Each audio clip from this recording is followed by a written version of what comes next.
Sir ಅವರು ಎಲ್ಲಿ ನಮ್ಮ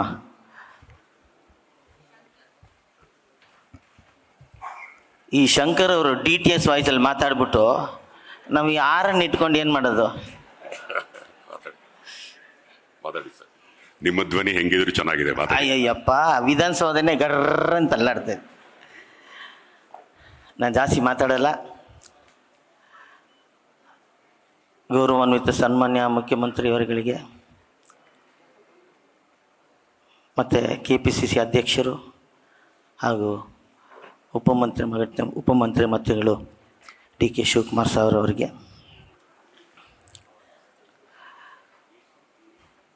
ಈ ವಿಧಾನಸೌಧ ಅಡಿಯಲ್ಲಿ ಇವತ್ತು ಕನ್ನಡ ಚಿತ್ರರಂಗದ ನಾವೆಲ್ಲ ಬಂದು ಸಂಭ್ರಮಿಸಿ ಮೆರೀತಾ ಇದ್ವಿ ಅಂದರೆ ಅದಕ್ಕೆ ಕಾರಣಕರ್ತರನ್ನು ನೆನೆಸಲೇಬೇಕಾಗತ್ತೆ. Doctor Rajkumar sir. ಚಿತ್ರರಂಗ ಅಂದ್ರೆ glamour, that is doctor Vishnuvardhan. ಧೈರ್ಯ ಡಾಕ್ಟರ್ ಅಂಬರೀಷ್ ಅವರು. ಇವತ್ತಿನ ದಿನ ಇಷ್ಟು ಸಂಭ್ರಮ, ಇಷ್ಟೆಲ್ಲ ನಮ್ಮ ಕನ್ನಡ ಚಿತ್ರರಂಗ ಇಲ್ಲಿ ಕೂತ್ಕೊಂಡು ಇಲ್ಲಿ ಕನ್ನಡದವರು ನಾವುಗಳು ಊಟ ಮಾಡ್ತಾ ಇದೀವಿ ಅಂದರೆ ಅದಕ್ಕೆಲ್ಲದಕ್ಕೂ ಮುಖ್ಯ ಕಾರಣರಾದಂಥ ಶಂಕರ್ ನಾಗ್ ಅವ್ರನ್ನ ನಾವು ನೆನೆಸಲೇಬೇಕಾಗತ್ತೆ. ಇಲ್ಲಾಂದ್ರೆ ನಾವು ಯಾರೂ ಈ ವೇದಿಕೆಯಲ್ಲಿ ಇಲ್ಲಿರೋಕ್ಕೆ ಸಾಧ್ಯನೇ ಇಲ್ಲ. 35 ವರ್ಷಗಳಿಂದ ಈ ಚಿತ್ರರಂಗಕ್ಕೆ ನಾನು ಕೆಲಸ ಮಾಡ್ತಾ ಬಂದಿದ್ದೀನಿ.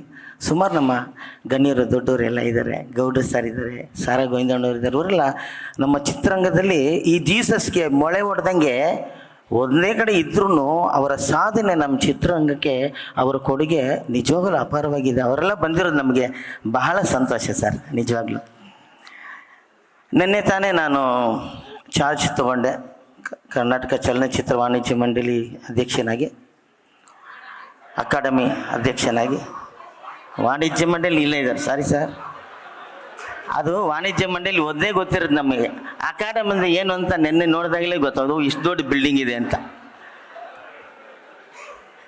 ಪರ ಇಲ್ವಾ? ಗಾಬರಿಯಾಗಿ ಬೇವ್ತೋಗ್ಬಿಟ್ರು ಅವರು.